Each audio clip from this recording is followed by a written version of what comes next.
Welcome to this educational deep dive into ancient Indian history. Our focus today is tracing the Chauhans. We will explore the epigraphic ledger to unravel the origins, inscriptions, and early kings of this ancient empire.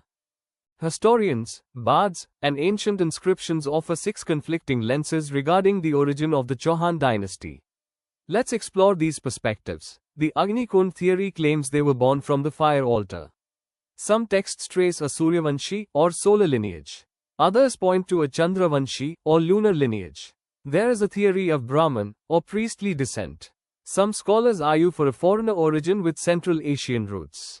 Finally, Dr. Ojha's synthesis proposes a model of cultural assimilation. Let's begin with the mythos of the fire altar or Agni Kund.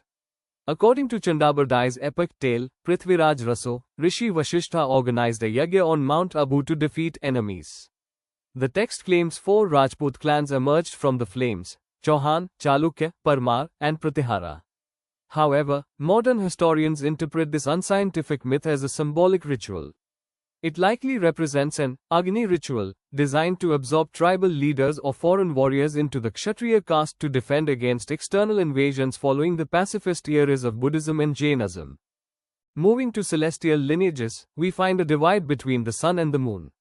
The Suryavanshi, or solar lineage, is heavily supported by major literary texts and epigraphy, including the Prithviraj Vijay, Hammir Mahakavya, Hammir Raso, the inscription of Vigrahraj, and the work of historian G.H. Ojha. Conversely, the Chandravanshi, or lunar lineage, is supported by specific regional inscriptions like the Hansi inscription of Prithviraj II and the Akaleshwar temple inscription. Interestingly, the Sevadi inscription introduces a third divine claim entirely, describing the Chauhans as descendants of Lord Indra. Next, we examine the debate between the scholar and the stranger. The Brahman theory is supported by the Bijolia inscription, the Chandravati inscription, the Kayamkhani Raso, and Dr. Dashrath Sharma. The Bijolia text explicitly states the Chauhans were born of the Vatsa Gotra. A major caveat to this evidence is that kings frequently adopted the gotras of their high priests. On the other side of the scale, the foreigner theory was advanced by colonial historians James Todd, William Crook, and Dr. Smith. Their rationale was based on striking similarities between the rituals of the Central Asian, Shak, tribes and the Chauhans. Addressing the foreigner theory, Dr. Ojha proposed a cultural synthesis.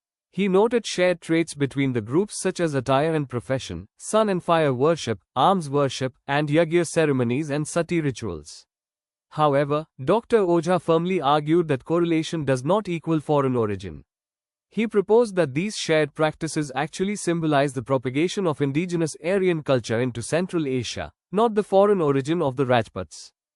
A crucial piece of physical evidence is the Bijolia inscription from 1170 AD. Located at the Parswanath temple in Bijolia, it commemorates the temple constructed by Digambar Jan Lolak. It records that the founder, Chauhan king Vasudev, built Sambhar lake and made Nagaur his capital. The creators of this inscription were author Gunabhadra, writer Kayastha Keshav, and engraver Govind. Regarding the royal bloodline, it refers to Samant Chauhan as a Vatsa Gautriya Brahmin. The Bijolia inscription also helps us decode ancient geography and administration. It details an administrative hierarchy starting with the Desh, or state, flowing down to the Pattan, then to the Pratigana headed by a Parigrahi, and finally the village headed by a Mahattar. The document also details land grants called Dohli given to temples. It reveals the ancient names for modern cities. Vijayavalli translates to modern Bijolia. Ahichatrapur is Nagaur. Jabalipur is Jalore. Nadal is Nadole. Shakambhari is Sambhar. Dhilika is Delhi. Shrimal is Bhinmal.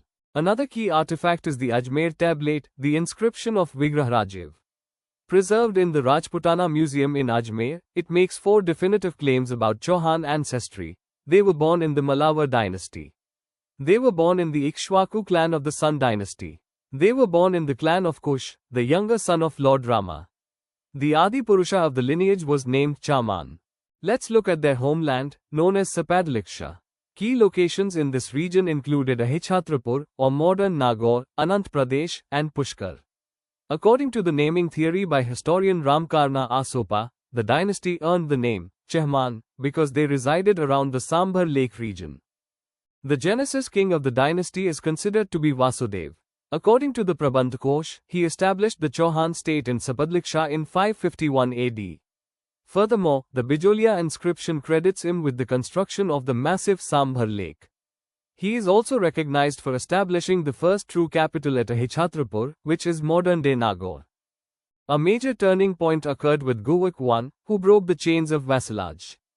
Initially, the Chauhans were feudatories of the mighty Pratiharas, and Guvuk I was even honored with the title, Veer, by Pratihara king Nagabhatta II.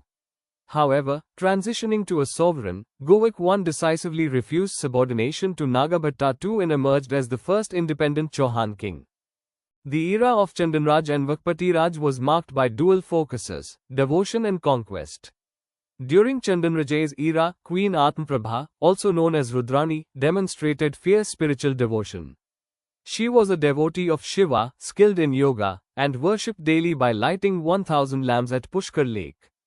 Following this period, Vakpati Raj expanded the empire through relentless military campaigns, recorded as the winner of 108 wars. His legacy continued when his son Lakshman Raj established the Nadole kingdom. The epigraphic ledger shows further expanding horizons under Vigraharaj II and Govind III. Govind III, known as the Defender, blocked the king of Ghazni from crossing into Marwar. This defensive victory earned him the title, Varighatta, meaning destroyer of enemies. Vigraharaj II, known as the Conqueror, pushed the empire's borders south, defeating Malkaraya I, the Chalukya king of Gujarat. He also commissioned the construction of the Ashapura Mata temple in Bhadoch.